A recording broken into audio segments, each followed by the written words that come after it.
Hey, my Taurus rising friends, welcome to my YouTube channel. My name is Teri Hunter. I'm an intuitive astrologer, and I'm here today with your June 2023 monthly horoscope. These horoscopes are based on whole sign Western astrology. So if you don't know your rising sign, you can go to any one of the free birth calculators on the internet. You just need to know your exact time of birth and location in order to determine that information. I believe that this coming month is, and we've talked a lot about the months being very powerful, very transformative or transformational, however you want to say it, my words. And yet I feel like we're seeing a cumulative effect because as I look at the transits, it feels as if we are walking through a series of epiphanies. And if anybody's been walking through epiphanies, it would be the Taurus energy, having Uranus transiting through your first house for quite some time. And now you have Jupiter and the North Node conjunct in your first house. And I would imagine that you're feeling ravenous for getting on with things, meaning getting on with living your life in a more enjoyable way, in a way that feels a sense of flow and ease, and that flow and ease providing a sense of security and safety. And yet at the same time, the planets are asking us to dig very deep into how we really determine what that safety and what that security is. And if it's based on a platform that really allows us to blossom and thrive and to expand, or are we inadvertently contracting? Now, Taurus by nature is a sign that rules history. And I think one of the most important things, or one of the most influential, I should say, going on this month is Saturn stationing at 7 degrees Pisces. We are currently in a 7-year, 2023 is a 7-year, and we are in the 6th month, but it's the halfway point in the year. And for Saturn to station at 7 degrees, it feels very much as if Saturn is saying, where are you creating balance? Where are you building harmony? And where are you integrating all of the things that you have learned over the course of the last few years? Because as Jupiter goes through your first house over the next year, you have an amazing opportunity as you have defined and refined your belief system to truly benefit through your own skills and your own voice and your own set of standards, your own set of what it is, how you want your life to be and how you want it to roll. Currently, Saturn is transiting your 11th house, and so is Neptune. Neptune is at 27 degrees and will go retrograde at the very end of June. So Neptune is at 27 degrees the whole month. So to me, the 27th degree is the Gemini degree. So it's asking me, Neptune, to really revisit, to assess, to be willing to have an awareness. I don't want to put any words that would infer judgment or criticism, because I think it's just a piece of information, and that piece of information helps you to incorporate the number 7's vibration in your experience. Venus rules Taurus, Venus rules Libra. The number 7 rules the 7th house. And so here we're talking about balance, cooperation, diplomacy, and in relation to others. So as I see Saturn stationing for the whole month at the 7th degree, and then having Neptune making this aspect to, I'm sorry, my notes got me messed up. I was starting to talk about Saturn. Let me back up a second. Saturn is stationing at 7 degrees, and it will be making a sextile to Jupiter in your first house. And so I believe throughout the whole month, this sextile, it's going to be in varying degrees, because as Jupiter moves forward, Saturn's going to end up making a trine to a sextile to the North Node and Jupiter, and a trine to the South Node. So there is this very much a feeling of being able to revisit things things that are historic, places I have put my attention and my efforts, and to re-examine if those efforts and if that attention is based on something that's trying to plug a hole that is fear-based, or it's actually setting up a dynamic and a platform for me to thrive using my skills and my perceptions and my sense of joy as the criteria for measuring all of these things. Because the South Node is a natural point of erosion, a natural point of asking us to be egoless, to be willing to experience a loss. But yet, oftentimes, if we really look deeply at what that loss is, it's somewhere where that loss has actually crippled us, a structure that is imprisoned us in some way. Scorpio rules power and control. It rules other people's money. So, if you're under somebody's thumb because either they're paying the bills or you feel obligated to pay their bills, this is a golden noose of some kind. And I believe this is what is Saturn's biggest influence is making these aspects to the planet of my belief system, to the planet of my expansion, to the planet of my diversity, to the planet of my Jupiter rules this ideology and philosophies and the expansion of those dynamics. So I think this is really Saturn working for us. Now, Saturn is also going to make an aspect to Venus as she has entered Leo. Well, Venus is between 4 and 9 degrees of Leo. She's going to make an injunct to Saturn. This is a blind spot. This is a spot where I have a sense of trepidation, fear, insecurity, and I don't really know why, or I don't see it coming. And it takes me aback and takes me by surprise. Saturn is in your 11th house. Venus is in your 4th house of Leo. And I say this because the 11th house rules your hopes and your dreams. And I could say it rules your networks and it rules your, large social systems. But I want to talk about this for Taurus on a personal level. It also rules the nervous system. And as Saturn and Neptune are having this, these kind of stationary energies in that house, it's going to anchor in more so than ever before you're wanting to experience your hopes and your dreams. Now, when Venus is in your 4th house of Leo and making this sort of blindsided conversation, meaning I think Saturn's having a blindsiding conversation to Leo, meaning Venus, it almost feels as if there are hidden fears, and Saturn illuminates those hidden fears unexpectedly. And now Taurus is called to action, not to take action physically, but to assess, where does that fear come from? Is it still current, or is it one that gets to be evolved to a new place? And how do I implement balance in it? Balance is, I believe, being able to determine or at least be aware that a disruption has a divinity attached to it. And me as the human, that's my job, is to seek out and invite in that wisdom versus just focusing in on the disruption, because this very much could happen. It could happen with your money. It could happen in a relationship. It could happen somewhere within your fourth house. So this is 4th house rules my home. It rules my intuition. Our home usually has more than one person in it, unless you're me. I live alone. But there could be a blind side there. There could be a sudden loss of a job that affects the home. It could be, a dip in the stock market or where you put in investments. None of these things have to happen, but Venus rules our money. And there feels like a little bit of a shake of security because it's a defining moment.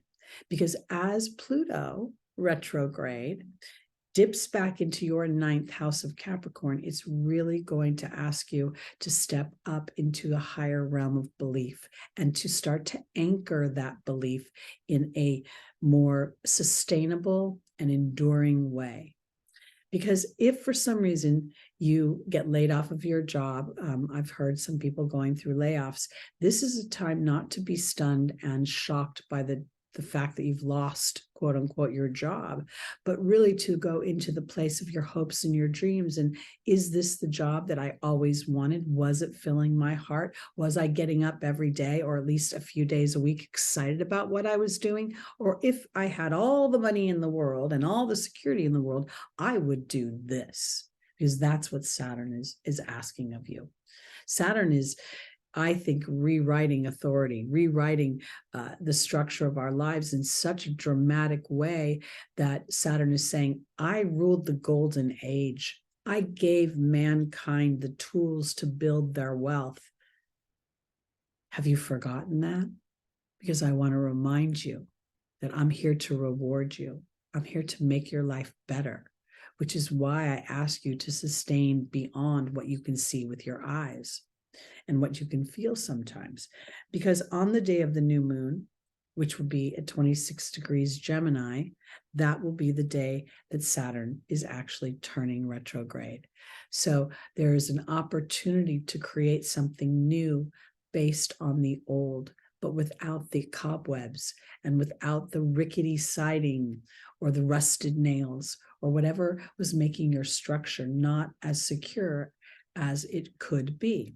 And there we're also seeing the new moon making a square to Neptune in Pisces. So this is again where we're kind of being tasked to look at two sides of ourselves. One being a more conceptual thing that I want to live, that's not necessarily anchored into my being energy yet. I have to kind of put some thought and intention into that. And then there's the default, where I know exactly how I react. And that's exactly the problem, is I'm reacting. So here, the new moon is offering through this square to plant the seeds for a connection to spirit that allows you to feel the comfort of anything that's removed from your experience, because at the very core of your being, it was not serving you. Pardon me. And when you realize that, and instead of looking at just what it provided from a material place, you'll realize that Pluto and Saturn are your friends. They're wanting to give you a new lease on life, to rewrite a story that might have gone off the rails a little bit, because the human structure has been increasingly more fear-based in how we perceive things. We are told on a repeated basis that we are going to get an illness, we are going to get in a car accident, we are going to experience mayhem. There's whole campaigns about this. There's actors making a good living depicting the fear-based dynamics that the people that benefit from want us to agree with. And I think that as we humans recognize that we are powerful co-creators, much of that, or those experiences, can be negated, neutralized, or nowhere near us, because they're not within our wheelhouse. They're not within our belief system. They're not able to hook in, because our own personal law of attraction is not allowing for it.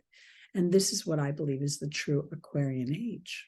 It's also what I believe is what Uranus is offering you as it walks through your first house, kind of blowing up all those old structures. And of course, it can initially make you feel completely unhinged and nervous, as if something is being ripped away from you. And at the same time, as when we irrigate the soil, there's a feeling of tumultuousness. But in order to have healthy soil, we need a mixture of air and nutrients. So this is what I'm offering for you, Taurus, is to see yourself as a sustainable being who's continuing to plant the seeds and then harvesting in various ways and in various sizes the bounty that you have put forth, that you have declared. Because I think that there can potentially be, with Venus going through your fourth house of home, of self-nurturing, of naturally ruled by the moon, the maternal experience, the emotional dynamic, you may find that you come to extract very valuable tools from that dynamic, where before they were just the story of your childhood or the story of your family, the crazy aunt or the whatever your story is.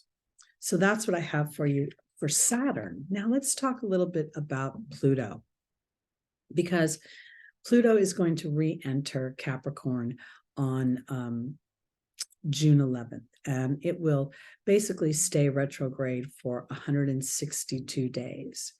And this, to me, Pluto's going to traverse the 29th through 27th degree of Capricorn, and then move forward again in January 2024. This is the mastering degrees. 27 is Gemini, 28 is Cancer, and 29 is Leo. And I believe that's the mastering of the everyday human mind. I don't know the numbers of science, but there are statistics that say that a good majority, maybe 70% of our minds, if not more, we don't utilize that system. And I don't know if it is really because we don't utilize it, or we have not created fertile ground to access it. I watch Ancient Aliens, and Giorgio, and then he has got a Greek last name with a T. I can't remember what it is. He was talking the other day about somebody saying that the human mind was the last kind of beastly frontier to be conquered. And this is what I think is part of the Aquarian age, is to recognize that our thoughts are things, and rather than being sloppy in our thoughts and just randomly thinking anger and frustration and focusing in on what doesn't work, what historically has tripped us up over and over again, now we're starting to recognize that every thought is two thoughts. There's the inspired end of the stick, and then there's the how am I going to get there, which is usually feels like I'm dragging my foot. So here's Pluto coming into Capricorn and asking you, Taurus, in your 9th house, what is the structure of your belief system? Are you personally willing to traverse new territory? Are you willing to allow for a higher education? And that doesn't necessarily mean I'm going to another man-made structure to learn man-made dynamics, but rather opening up to an observation and then an assessment that allows me to now create my own structure, to master my own way of thinking, and to integrate what is now the human experience with what is natural to us, which is our soul's experience, and to work in tandem with these parts of ourselves versus just to individualize ourselves by the things of our 5 senses. And Taurus rules the 5 senses. So I think when we see ourselves in an expanded way, we actually feel the 5 senses in an expanded, more rich, more savory way. So I think these are very, very important dynamics for this month. I also want to talk about that we've been experiencing a grand fixed square between Mars, Pluto, and the nodes. And as Venus moves into Leo, she will join that conversation. And Venus, being your ruling planet, feels very much as if when Pluto and Venus have their opposition, Pluto might feel a little bit unrelenting. Pluto will continue to argue with Venus until Venus gets real with him and is willing to recognize her real truth and her real happiness. I hear a lot of stories in my work, and I think some of the most challenging ones for me personally are the ones where there's a lot of material wealth and no emotional fuel in a relationship. And it's a mind meld for the people involved, because the person providing the material wealth thinks they're doing the right thing. The person receiving the material wealth starts to feel maybe a little bit ungrateful because they're not being fueled the emotional dynamic that they need. So here we're going to talk a lot about this over the next few months. We're going to examine these things, and we're going to see where we personally are participating in some of the ways that we don't allow for our happiness, because the unknown, that part of the opposition, which I now call a bridge, I don't know how I'm going to traverse that. And this is why it's even more important for Taurus to allow the sojourn between Venus and Pluto to give her what she needs, which is to trust her home base, her intuition. and then to move forward. Just small little steps, sort of like, I got this, take a step. I got this, take a step. So that's what I think is the most important stuff going on in the month of June as far as aspects go. I hope this has helped you. If you would like to book a reading with me, I am available. My information is below in the description. I don't put any pricing on my website. Having a Taurus moon and a Libra sun, I like to connect with the people and have a conversation. So I hope that you will take advantage of that and reach out if you'd like to get a reading. Also on Sunday mornings live at 11 a.m. Pacific time, I do a weekly reading with my angel cards and a tarot. We do a tarot for each one of the signs, and we look at the transits for the week ahead, and we get the angels' advice for traversing those transits. So I hope you'll join me then. And in the meantime, have a very reflective and intentional June. I'll see you in July. Peace out, Taurus.